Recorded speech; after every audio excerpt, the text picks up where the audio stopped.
Sekarang kita melihat lagi kembali di dalam 1 Tesalonika 5 ayat yang ke-17. Dikatakan tetaplah berdoa. Jadi kata doa itu ada satu ketetapan. Jadi tidak perlu lagi, ayo kita adakan gerakan doa, kita jalan doa, kita berbaris doa. Ayo kita adakan doa. Saudara, doa itu satu ketetapan.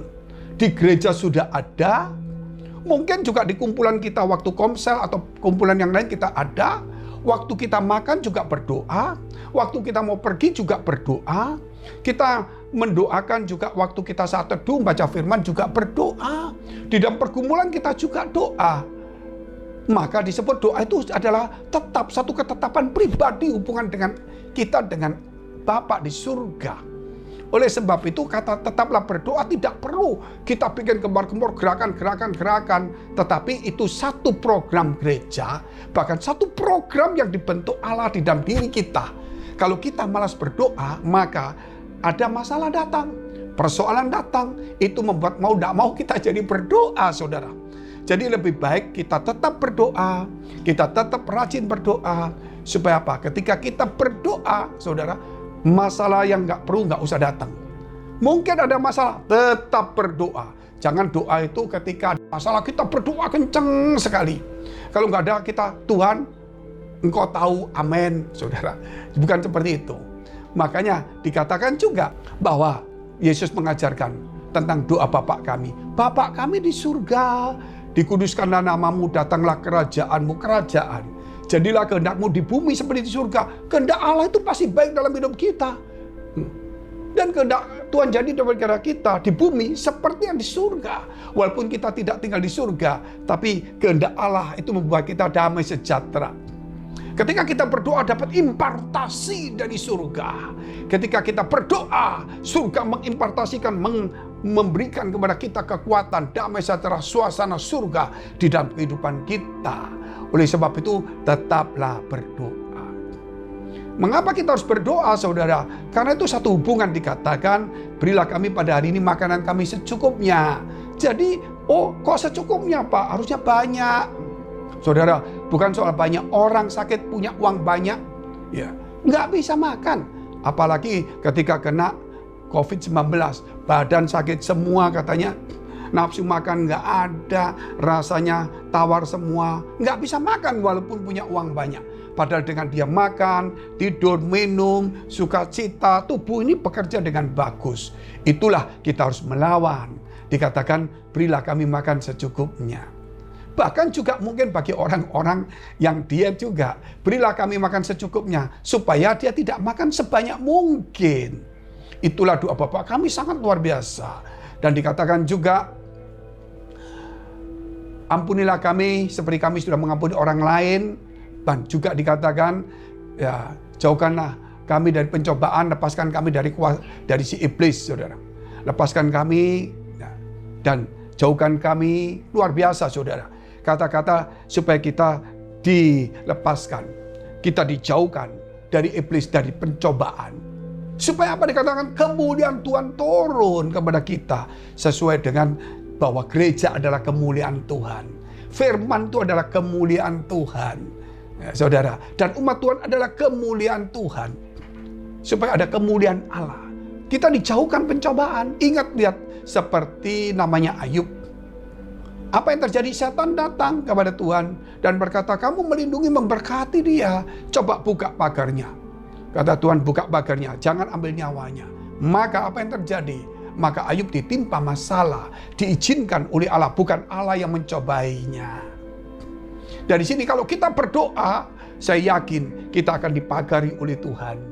Terlebih saat ini iblis sudah tidak ada di surga. Dia bukan lagi sebagai pendakwa, sebagaimana kisah Ayub, dia datang kepada Bapa dan kemudian dia mendakwa kita. Coba buka pagarnya si Anu. Nggak perlu, saudara. Karena kita berdoa terus, ada pagar yang mengelilingi kita. Dan dikatakan di dalam Yakobus, kita lihat dulu ya, Yakobus 5 ayat yang ke-16. Karena itu hendaklah kamu saling mengaku dosamu dan saling mendoakan supaya kamu sembuh. Doa orang benar bila dengan yakin didoakan sangat besar kuasanya. Jadi di sini kita melihat kita harus mengaku dosa kepada Tuhan, bukan kepada manusia. Ya, supaya kita sembuh, dan kita harus saling mendoakan. Doa pagi ini, doa malam ini, saudara, kita bisa saling mendoakan. Jangan hanya berdoa untuk diri sendiri. Kalau berdoa sendiri bukan doa orang benar. Kalau mendoakan orang lain itu doa orang benar. Kalau kita cuma minta ampun itu belum benar. Kalau kita mengampuni orang lain itu baru orang benar. Kalau kita bisa memaafkan teman baik saudara kita yang baik sama kita, itu bukan orang benar. Tapi kalau kita bisa memaafkan orang yang memang musuh kita, itu benar. Nah, kemudian kita perlu keyakinan. Doa itu besar kuasanya, apa yang nggak mungkin menjadi mungkin. Kalau kita bisa untuk datang kepada Tuhan bahwa saya manusia lemah, saya punya dosa, saya benci sama ini, Tuhan ampuni saya. Terus kita mendoakan orang lain juga, saudara. Luar biasa sekali. Bahkan kalau kita lihat di dalam kitab, yaitu Roma 8 ayat yang ke-26-27, dikatakan bahwa ketika kita nggak mampu berdoa, Roh Kudus memberi kekuatan kepada kita. Memberi kekuatan kepada kita, ya, dengan keluhan-keluhan yang tidak terucapkan. Ayat 27 itu jelas sekali dikatakan, Roh Kudus memberi kepada kita kekuatan untuk berdoa. Dan berdoa untuk apa? Untuk diri sendiri, Pak. Nah, saudara lihat ayat 27. Dan Allah yang menyelidiki nurani mengetahui maksud Roh Kudus itu. Maksud Roh itu, yaitu bahwa ia sesuai dengan kehendak Allah. Berdoa untuk orang-orang kudus. Jadi berdoa untuk orang-orang kudus, saudara. Nah, dari sinilah kita tahu doa itu bukan doa pribadi. Ada doa Bapa kami, doa pribadi, doa dari Roh Kudus untuk orang-orang kudus, doa syafaat, ada juga doa ucapan syukur. Dari lagi doa pribadi itu ada. Doa Bapa kami itu ada. Nah, doa dari Roh Kudus untuk orang-orang kudus. Jadi jangan doa Roh Kudus untuk diri sendiri, bukan. Dan dikatakan doa juga sebagai itu doa ucapan syukur. Ada juga doa ucapan syukur. Doa syafaat itu perlu. Jadi ada minimal 5 doa itu. Tapi tetap disertai dengan iman, percaya, kebenaran hidup. Tidak boleh bimbang dan tekun di dalam doa. Itu, saudara, itu paketnya. Nggak bisa nggak tekun, ya. Terus dia harus iman, percaya, tidak bimbang. Dan sebagai orang benar mengampuni orang lain, mendoakan orang lain. Itu paketnya 5. Dan itulah kita mendapatkan satu kekuatan Allah yang luar biasa. Nah, sajak saudara dulu, kita berdoa supaya saudara mendapatkan kekuatan. Supaya ada yang namanya ketetapan untuk berdoa, kerinduan untuk berdoa, satu hubungan pribadi dengan Tuhan. Saudara, sebagaimana Yesus berdoa pagi dan malam, hanya satu hubungan pribadi. Ketika dia menyembuhkan orang, dia tidak berdoa.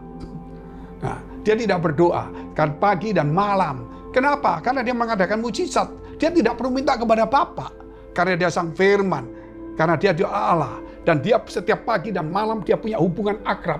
Sehingga walaupun dia mengosongkan kealahannya, Bapa tetap ada di dalam dirinya. Kuasa itu ada. Tetapi nanti kita melihat bagaimana ucapan syukur.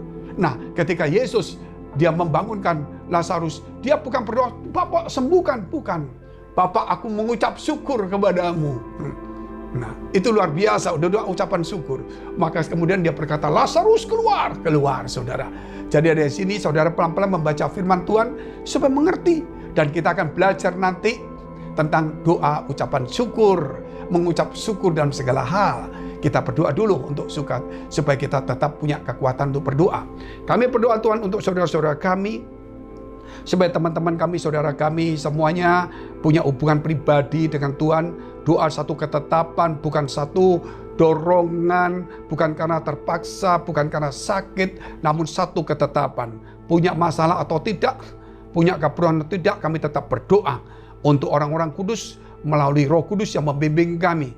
Doa pribadi, doa Bapa kami, doa syafaat, bahkan doa ucapan syukur. Dan kami sertai dengan iman, percaya, tidak bimbang, dan sebagai orang benar yang bisa mengampuni orang lain dan tekun di dalam doa di dalam nama Tuhan Yesus Kristus, supaya setiap teman-teman kami yang sakit punya masalah pergumulan, Engkau memberikan kekuatan dan kemenangan. Haleluya, amin.